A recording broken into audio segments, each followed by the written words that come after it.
आइए बात करते हैं मध्यकालीन दक्षिण भारत की, एक ऐसा दौर जिसे विरोधाभासों का स्वर्ण युग भी कहा जाता है। सोचिए, एक ऐसी धरती जहां राजा महाराजा आपस में ही लड़ते रहते थे। वो एक ऐसी महान विरासत कैसे बना सकती थी जिसने पूरे के पूरे महाद्वीप को एक नई शक्ल दे दी? चलिए, आज इसी दिलचस्प सवाल का जवाब ढूंढते हैं। तो चलिए, सबसे पहले उस दौर के माहौल को समझते हैं। ये एक ऐसा वक्त था जहां एक तरफ लगातार जंग चल रही थी, तो दूसरी तरफ गजब की क्रिएटिविटी, गजब की कला जन्म ले रही थी। देखिए, 6वीं से 11वीं सदी के बीच दक्षिण भारत में कई बड़े बड़े राजवंश थे जो सत्ता के लिए एक दूसरे से भिड़ रहे थे। इनमें सबसे बड़े नाम थे पल्लव, चालुक्य, राष्ट्रकूट और हाँ, जाहिर है, चोल भी। और इनके अलावा चेर और पांडे भी थे। ये सब के सब अपनी बादशाहत कायम करने में लगे थे। अब इन लड़ाइयों ने उन्हें थोड़ा बहुत कमजोर तो किया होगा, लेकिन उनकी तरक्की को रोक नहीं पाया। कमाल की बातें है ना? तो सवाल ये उठता है कि भाई, इतनी लड़ाइयों के बीच भी ये राज्य इतने अमीर, इतने समृद्ध कैसे हो गए? इसका राज इनकी अर्थव्यवस्था में छिपा है, जो जमीन और समुद्र दोनों पर टिकी थी। देखिए, इनकी इकोनॉमी के दो बहुत मजबूत पिलर थे। एक तरफ थी खेतीबाड़ी, जहां चावल और गन्ने जैसी फसलें उगाई जाती थीं, जिससे लोगों का पेट भरता था। लेकिन असली दौलत का जो इंजन था, वो था इनका समुद्री व्यापार। इसी ने इन राज्यों को पूरी दुनिया से जोड़ा। महाबलीपुरम जैसे जो बंदरगाह थे, वो इनके ग्लोबल ट्रेड के हब बन चुके थे। यहां से इनका व्यापार, सोचिए, यूनान और रोम तक, मिस्र, चीन, मलय द्वीप समूह और पूरे दक्षिण पूर्व एशिया तक फैला हुआ था। इसी नेटवर्क ने इनके खजाने सोने चांदी से भर दिए। और जब इतनी दौलत आती है, तो उसका असर कला और संस्कृति पर तो दिखना ही था। इन राज्यों ने अपनी इस अमीरी को भक्ति और अपनी शक्ति के एक शानदार प्रदर्शन में बदल दिया। एक ऐसा प्रदर्शन जिसे आज भी हम पत्थरों में तराशा हुआ देख सकते हैं। राजाओं ने क्या किया? उन्होंने व्यापार से आई इस बेहिसाब दौलत का इस्तेमाल किया बड़े बड़े भव्य मंदिर बनवाने में। ये मंदिर सिर्फ पूजा पाठ की जगह ही नहीं थी, ये उनकी ताकत और उनकी आस्था का सिंबल थे।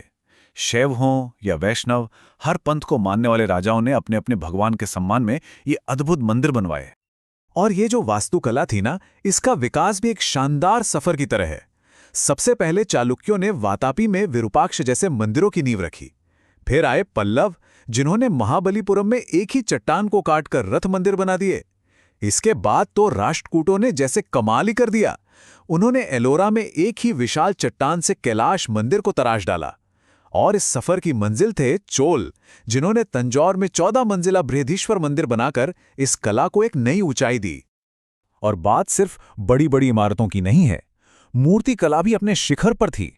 और इसका सबसे बेहतरीन, सबसे शानदार उदाहरण है चोल काल की नटराज की कांस्य मूर्ति। अरे, ये तो धातु विज्ञान और मूर्तिकला का एक ऐसा शाहकार है जिसकी बराबरी आज भी करना लगभग नामुमकिन है।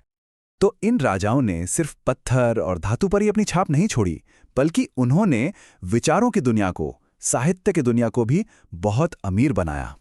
राजाओं का संरक्षण मिला तो यहाँ एक मल्टीलिंगुअल लिटरेरी माहौल बन गया। जैसे पल्लवों की राजधानी थी कांचीपुरम, वो तमिल और संस्कृत सीखने का एक बहुत बड़ा सेंटर बन गई। संस्कृत के महान कवि दंडी यहीं के थे। वहीं दूसरी तरफ चोल शासकों के दौर में तमिल साहित्य का खूब विकास हुआ और कन्नड़ जैसी क्षेत्रीय भाषाओं को भी आगे बढ़ने का मौका मिला। उस दौर के साहित्य की अहमियत का अंदाजा इस बात से लगा सकते हैं कि कंबन की लिखी रामायणम आज भी दक्षिण भारत में उतनी ही पूजी जाती है, उतनी ही लोकप्रिय है, जितनी उत्तर भारत में तुलसीदास की रामचरितमानस। ये दौर महान दार्शनिकों का भी था। एक तरफ थे शंकराचार्य, जिन्होंने कहा कि आत्मा और परमात्मा एक ही हैं, और इस विचार को फैलाने के लिए पूरे भारत में मठ बनाए। और दूसरी तरफ थे रामानुजाचार्य, जिन्होंने भक्ति और ज्ञान को ही ईश्वर तक पहुंचने का रास्ता बताया। इनके विचारों ने आगे चलकर भक्ति आंदोलन पर बहुत गहरा असर डाला। कला और विचारों के अलावा इस युग ने हमें शासन का एक ऐसा मॉडल भी दिया जो आज भी काम का है। और इसमें सबसे खास है चोल साम्राज्य का लोकल गवर्नेंस का मॉडल। चोल शासन में गांव की इकाई को कुर्रम कहते थे, लेकिन यह सिर्फ एक गांव नहीं था, ये लोकल सेल्फ गवर्नेंस का एक पूरा सोफिस्टिकेटेड सिस्टम था। मतलब गांव के लोग मिलकर अपने मसले खुद ही सुलझाते थे। ये कुरम या ग्राम सभाएं बहुत पावरफुल होती थीं। सोचिए जरा, सिंचाई के लिए तालाब बनवाना इनका काम, राज्य के लिए टैक्स इकट्ठा करना इनका काम, गांव में छोटे मोटे झगड़ों का निपटारा करना यानी न्याय करना भी इनका काम। और ये आर्थिक रूप से भी आत्मनिर्भर थीं। सच कहें तो यह आज की हमारी पंचायती राज व्यवस्था का एक बहुत ही शुरुआती मॉडल जैसा लगता है। अच्छा, दक्षिण भारत का जो असर था वो सिर्फ अपनी सरहदों तक ही नहीं रुका। समुद्र के पार उन्होंने अपनी संस्कृति को पूरे एशिया में फैलाया। इसमें सबसे बड़ा हाथ था चोल शासकों की ताकतवर नेवी का। इसी के दम पर दक्षिण भारत के व्यापारी, उनके विचार, उनकी संस्कृति सब दक्षिण पूर्व एशिया तक पहुंच गए। इन व्यापारियों और बौद्ध विचारकों ने सुमात्रा और मलाया जैसे द्वीपों पर अपनी बस्तियां बसाईं और वहां के कल्चर पर एक गहरी छाप छोड़ी। और इस गहरे असर का सबूत आज भी जिंदा है। आज भी इंडोनेशिया की भाषा में संस्कृत के ढेरों शब्द मिलते हैं। ये शब्द सदियों पुराने उस रिश्ते की गवाही देते हैं। और ये सिर्फ इतिहास की किताबों में नहीं है। रामायण की कहानी इंडोनेशिया में आज भी इतनी पॉपुलर है कि वहां इसे एक नेशनल फोक ड्रामा के तौर पर परफॉर्म किया जाता है। ये एक जीती जागती परंपरा है जो भारत की विरासत को वहां जिंदा रखे हुए है। और इस ग्लोबल विरासत का सबसे शानदार, सबसे बड़ा सबूत वो है इंडोनेशिया का बोरोबुदुर मंदिर और कंबोडिया का अंकोर वाट मंदिर। अंकोर वाट तो वर्ल्ड हेरिटेज साइट है और उसकी दीवारों पर आज भी रामायण और महाभारत की कहानियां तराशी हुई हैं। इससे पता चलता है कि भारत का सांस्कृतिक प्रभाव कितना गहरा और कितना दूर तक फैला हुआ था। तो आखिर में ये सवाल मन में आता है कि कला, शासन और ग्लोबल ट्रेड के बारे में इस प्राचीन स्वर्ण युग से आज हम क्या सीख सकते हैं। सोचने वाली बात है।